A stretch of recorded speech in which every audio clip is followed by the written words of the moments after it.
Mahilig din ba kayo sa samyang carbonara pero hindi nyo kaya ang anghang? Tara, bawasan natin ang anghang niyan. Ano, JJ na yan? Ano sarap?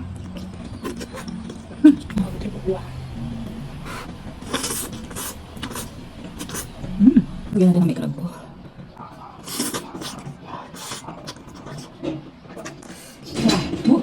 Stretchy na natin mga katrip. Gawa na nga tayo ng samyang carbonara na may pagka-Pilipino style. So una, sa kumukulong tubig ay maglagay na tayo ng ating samyang. 2 pack lang po ang aking gagamitin. At carbonara flavor to mga ka-food trip ha. Hintayin lamang natin itong kumulo pero hindi masyadong luto ang gagawin ko para hindi magsagi mamaya. Pwede na po natin itong ahunin. Next, i-ready na po natin ang same pan at iluto na po natin ang ating ham. Pwede at i-set aside muna. Same pan pa rin ay buhos na natin ang isang latang evap milk. Siyempre hindi mawawala ang ating cream.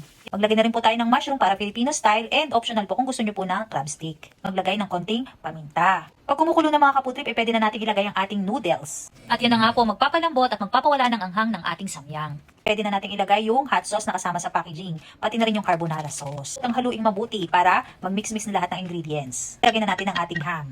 At syempre, kung nakakaluwag-luwag kayo, maglagay kayo ng mozzarella. Kung wala naman kayong budget, pwede na rin po yung melted cheese. Takloban lang ito hanggang mag-melt ang ating cheese. Wow, grabe mga kaputrip, luto na ang ating samyang carbonara na hindi masyadong manghang. May pagka-Filipino style. Tikiman time! Init na.